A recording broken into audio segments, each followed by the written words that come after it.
हम ही कंफ्यूज हो गए होंगे, इसका मतलब अगर हम उन मीटिंगों में बैठे हैं तो हम ही कंफ्यूज रहे होंगे। इसीलिए जिस व्यक्ति के बारे में आप बात कर रहे हैं मुझे नहीं पता कि समाजवादी पार्टी के नेताओं को जगाया उन्होंने और बातचीत पूरे आंकड़े देखे और आश्वासन दिया कि हम। सपा सुप्रीमो पूर्व मुख्यमंत्री अखिलेश यादव ने आज इंडिया गठबंधन को लेकर एक बड़ा बयान दिया। उन्होंने कहा कि यदि इस तरह से गठबंधन किया जाता है तो सोचना लाजमी है। कांग्रेस के नेताओं को इस तरह से बयानबाजी करना कतई शोभा नहीं देता। वहीं कांग्रेस प्रदेश अध्यक्ष द्वारा गठबंधन को लेकर दिए गए बेतुके बयान को लेकर उन्होंने कहा कि उन्हें बयानबाजी करने का कोई हक नहीं है। बता दें कि अखिलेश यादव आज हरदोई शाहजहांपुर के 3 दिवसीय भ्रमण कार्यक्रम पर जाने के दौरान सीतापुर में सपा जिलाध्यक्ष छत्रपाल यादव के आवास पहुंचे थे। समाजवादी पार्टी के राष्ट्रीय अध्यक्ष एवं उत्तर प्रदेश के पूर्व मुख्यमंत्री अखिलेश यादव ने बीजेपी के साथ कांग्रेस को भी निशाने पर लिया। उन्होंने कांग्रेस के बड़े नेताओं पर वादाखिलाफी करने का आरोप लगाते हुए कहा, प्रदेश अध्यक्ष की हैसियत को लेकर भी सवाल खड़े किए। सपा मुखिया अखिलेश यादव शाहजहांपुर जाते समय समाजवादी पार्टी के जिलाध्यक्ष छत्रपाल सिंह यादव के आवास पर कुछ देर के लिए रुके। आपको बताते चलें, पत्रकारों ने सवाल दागना शुरू किया तो अखिलेश यादव मध्य प्रदेश के विधानसभा चुनाव में प्रत्याशी चयन को लेकर सपा की उपेक्षा किए जाने पर जमकर अपनी नाराजगी जाहिर की और यहां तक कि कह डाला कि कांग्रेस पार्टी अपने चिरकुश नेताओं से हमारी पार्टी को बुलवाना बंद करे। लखनऊ से शाहजहांपुर जा रहे सपा मुखिया से जब एक पत्रकार ने आगे रामपुर जाकर सपा नेता आजम खान से मिलने के बारे में पूछा तो एकदम से उखड़ गए और उस पत्रकार को बीजेपी का एजेंट तक कह दिया। अखिलेश यादव ने कहा कि आज धान खरीद का कोई इंतजाम नहीं है, सड़कों पर साड़ घूम रहे हैं, किसान परेशान हैं। इस मौके पर वहीं उन्होंने 2024 के लोकसभा चुनाव को लेकर कहा कि समाजवादी पार्टी बीजेपी का मुकाबला कर रही है और उसे हराएगी। इस मौके पर जिलाध्यक्ष छत्रपाल सिंह यादव, एमएलसी जासमीर अंसारी, विधायक अनिल वर्मा, पूर्व विधायक अनूप गुप्ता आदि लोग मौजूद रहे। कौन कांग्रेस या कोई दल क्या कह रहा है, इंडिया गठबंधन हम ही कंफ्यूज हो गए होंगे, इसका मतलब अगर हम उन मीटिंगों में बैठे हैं तो हम ही कंफ्यूज रहे होंगे। इसीलिए जिस व्यक्ति के बारे में आप बात कर रहे हैं मुझे नहीं पता कि कांग्रेस पार्टी का कौन व्यक्ति इस तरह की बात कर रहा है। हमें तो ये लगा कि जब मध्य प्रदेश के मुख्यमंत्री जो रहे, पूर्व में कई बार मुख्यमंत्री रहे, वो रहे, उन्होंने मीटिंग बुलाई और पूछा समाजवादी पार्टी से, हमने अपनी पूरी परफॉर्मेंस बताई, किस समय पर समाजवादी पार्टी के विधायक कहाँ जीते हैं, कभी 1 जीते, कभी 2 जीते, कभी 5 जीते और किस जगह हम नंबर 2 पे रहे। पूरी चर्चा हुई और रात भर 1 बजे तक समाजवादी पार्टी के नेताओं को जगाया उन्होंने और बातचीत पूरे आंकड़े देखे और आश्वासन दिया कि हम 6 सीटों पर विचार करेंगे। लेकिन जब रिजल्ट आया, घोषित की गई सीटें, तो समाजवादी पार्टी शून्य रही।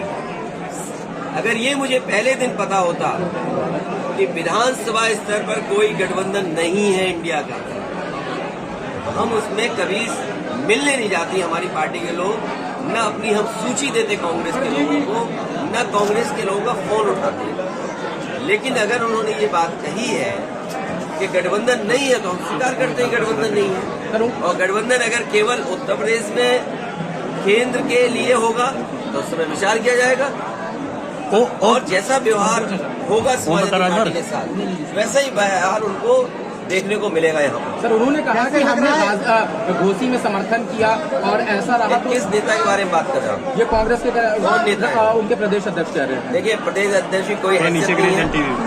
न वो पटना की मीटिंग में थे, न वो जाकर के मुंबई की मीटिंग में थे। इंडिया के बारे में क्या जानते हैं वो गठबंधन के बारे में? उनकी क्या हैसियत है जो बोल रहे हैं इस तरह की बात? इजराइल और गाजा की युद्ध, उनसे पूछिए रात को 1 बजे तक क्यों उनके मुख्यमंत्री कमलनाथ जी ने बैठाया, क्यों उनके पूर्व मुख्यमंत्री दिग्विजय सिंह जी ने बैठाया? वो क्या उनके मुख्यमंत्री नहीं है क्या उनके प्रदेश के? अगर वो मुख्यमंत्री नहीं थे तो इस तरह की भाषा नहीं बोलनी चाहिए उनको। और इसका मतलब ये हुआ कि आप दूसरे दलों को बेवकूफ बना रहे हैं आप बैठा कर। मायावती जी ने कहा है कि इजराइल और गाजा युद्ध से सबकी अर्थव्यवस्था पे बीजेपी से मिले हुए लोग हैं, ये कांग्रेस के लोग बीजेपी से मिले हुए लोग हैं। तो आगे की अभी क्या रणनीति? ये जो बीजेपी से मिले हुए, देखिए अगर मुझे पता होता कि गठबंधन प्रदेश स्तर पे नहीं है तो मैं समाजवादी पार्टी के नेताओं को दिग्विजय सिंह जी के पास नहीं भेजता। अगर मुझे ये पता होता कि समाजवादी पार्टी को प्रदेश स्तर पे गठबंधन नहीं कर रहे हैं, मैं कमलनाथ जी के पास अपनी पार्टी के लोगों को नहीं भेजता। और मुझे ये भरोसा होता कि कांग्रेस पार्टी के लोग धोखा देंगे तो मैं उनकी बात पर भरोसा नहीं करता। मुझे बताया गया कि 6 सीटों पर आपके लिए सोचा गया है, विचार किया गया है और उस पर तय करेंगे। सिटिंग एमएलए की जगह आप सीट दे दोगे आप और उम्मीद करोगे कि मैं आपके बारे में सच बोलूं और जो बात बोलनी है उनको मैं आपके माध्यम से कांग्रेस पार्टी को कहना चाहता हूं, अपने चिरकुट नेताओं से हमारी पार्टी के बारे में न बुलवाएं। युद्ध को ये युद्ध चल रहा है सर, आगे का देखा जाएगा। इजराइल और हमें अगर ये जानकारी मिल रही है कि गठबंधन केवल दिल्ली के स्तर पे, तो ठीक है, दिल्ली के स्तर पे जब बात होगी तो की जाएगी। एमपी सीटों पे अगर बात की जाएगी तब देखा जाएगा।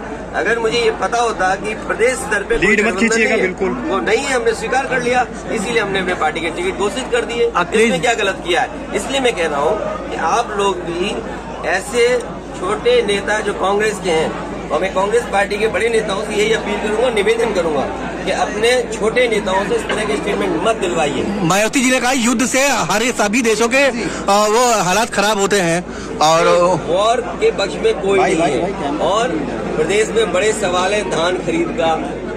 अरे सीतापुर आते हैं तो सीतापुर में हमें सांड पहले दिखाई देते हैं, ये डिवाइडर में इतना सांड दिखाई दे रहा है। अखिलेश जी शाहजहांपुर जा रहे हैं आजम खान साहब से धान खड़ा हुआ है खेतों में, शाहजहांपुर जा रहे हैं आजम खान साहब से मिलेंगे खेतों में।